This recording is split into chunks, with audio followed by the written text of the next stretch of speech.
There's going to be no, listen to me, there's going to be no hostilities, just come and take a seat inside. Why aren't you staying? You have no issue with me. As far as I'm broke, just sit down, sir. No, I'm not. This summer, online vigilantes have been targeting men who they think might be grooming children for sex. Some have seen their targets jailed and others cleared. A few have confessed to child grooming. One tragically killed himself. It is a trend in which self-styled paedophile hunters have been posing as children online to lure men to meetings where they confront them with allegations that they want to sleep with children.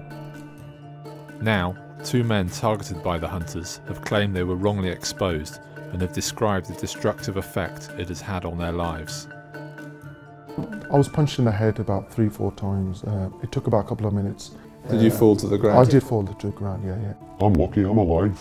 Some of these people, because of their lies, fraud, blackmail attempts, they've died because of them. And they don't care.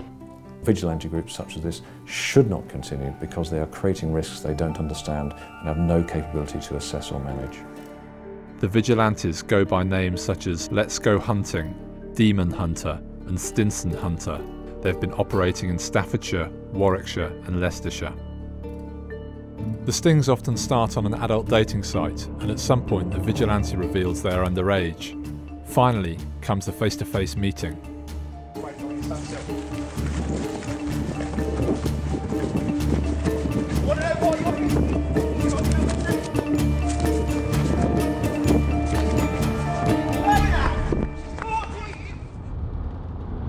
We're off to see a man who was caught in one of these vigilante stings earlier this year, and as soon as the video was posted online, he had to flee for his safety, and he now lives over 100 miles away.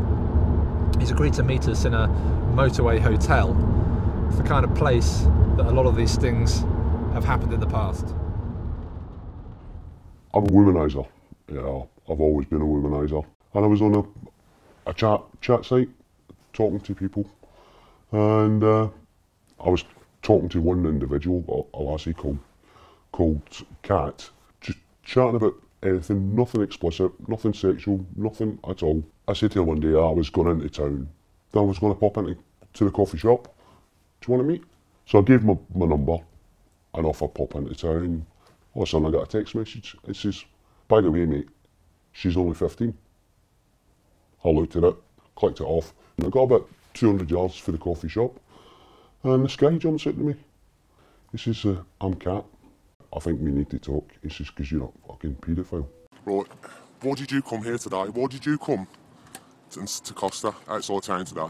Well, meet somebody. Who? A real lassie called Kat. Alright, and how old was this girl? She said she was 18. No, she didn't. No, let's not bullshit. No, let's not bullshit. No. You were told within the first 3 messages how old this girl was. Remember, all the time you were talking to me. Yeah. Not a 15-year-old girl. So how old? Do you want to carry on bullshit, mate? No. How old was this girl? She said she was 15. 15. Peter continues to insist that the first time he heard that Kat was 15 was as he waited in the cafe. The police investigated the case and concluded there was insufficient evidence to pursue a prosecution. The video of Peter's sting was posted online that night with his name and number.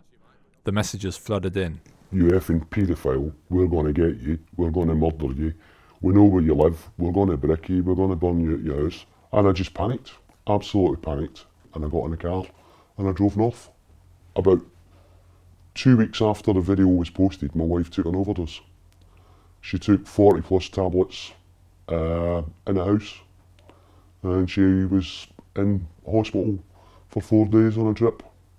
In a severe way. It absolutely destroyed her. There are cases which I've experienced where people who are exposed for this kind of offending end up committing suicide or attempting suicide because their world implodes. The fact is that if somebody is wrongly accused of this in a hugely public way, in a way that makes people who live with them, live near them, work with them, assume that they have committed this offence, the temptation to take themselves out of it may be just as great even if they're innocent. And that's an appalling consequence to contemplate. Gary Cleary from Leicestershire killed himself in May after he had been targeted by Let's Go Hunting. They had accused him of online child grooming and he had been arrested. The group insists they were not responsible for Cleary's death, but have claimed credit for the successful prosecution of James Stone, a child sex offender who they caught in a sting. One of the group's leaders says they are providing a valuable public service. If the police were doing enough, then we wouldn't have to. But the fact that we have, without even trying too hard, caught 11 people trying to meet children in one particular area sort of thing, one area of the country, for sex, says the police aren't doing enough. Sam, from the West Midlands, was targeted by Stinson Hunter. He was on an over-18 dating site and found himself talking to someone who said they were 11. He claims that he told them he didn't believe them and didn't want to meet, but he kept talking, including about sex. Soon after, Stinson posted his photo and phone number online, so Sam went to the police. He rang me, he said, "Hi, my name is Stinson Hunter. You know what you have done?" I said, "What have I done and who are you?" He explained to myself, he explained, right, you know that child, that picture you've been talking to was an adult. I said, yeah, I knew that from the start, but he said, do you know it was us and you were acting 11. I said, hold on, have you got all my messages? Have you seen in there, I don't want to meet no one, I know you're not 11, I was right first of all, and I've proved you right, haven't I? He said, no. He started twisting it.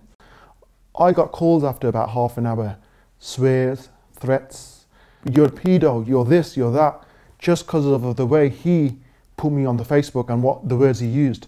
People believed in him. I went to my local station straight away. Sam was advised by police not to agree to Stinson's offer of a meeting, but he went anyway, believing it was a chance to set the record straight. Straight we got there, no hello, nothing. Camera went on straight away. He threw these questions at me out of order saying, you've been doing this, or you wanted to sleep. I said, hold on, I wanted to sleep. He accused that I wanted to go to bed. I said, can I just see that? Where has that been said? Oh no, I've blurred it out now.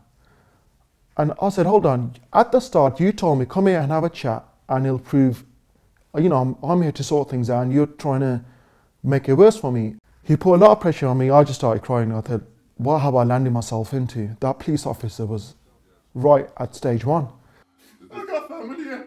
Well, I'm so scared in my area. Well, the thing is, I'm not like this. I know people like it. They know me very well.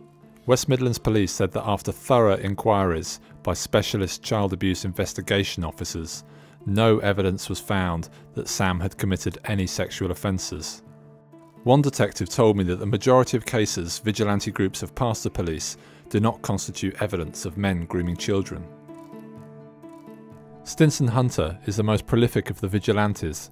His real name is Kieran Parsons, a 32-year-old from Nuneaton who has been taking action for almost 4 years.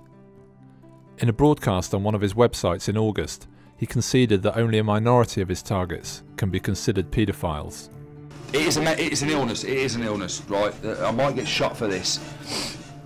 Guys that I catch generally aren't paedophiles, they're just guys that have, some of them, a massive percent of them are probably just guys that have just been lonely and you know, someone's paid them attention and then have jumped on it. But I do think that there's a level of illness to paedophiles. All of the vigilante groups have guarded their anonymity closely. Demon Hunter did not respond to requests for comment.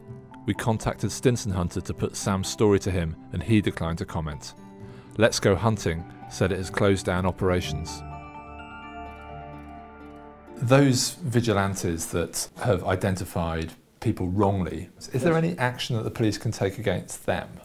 I think it depends on the individual circumstances whether the police can take action against these people. We obviously say it's hugely inadvisable, but we deal with crime and you'd have to prove some kind of criminal causality between the actions of the vigilante groups and the harm that came to anybody. In extreme cases, then criminality can be proved and obviously will be and will be investigated.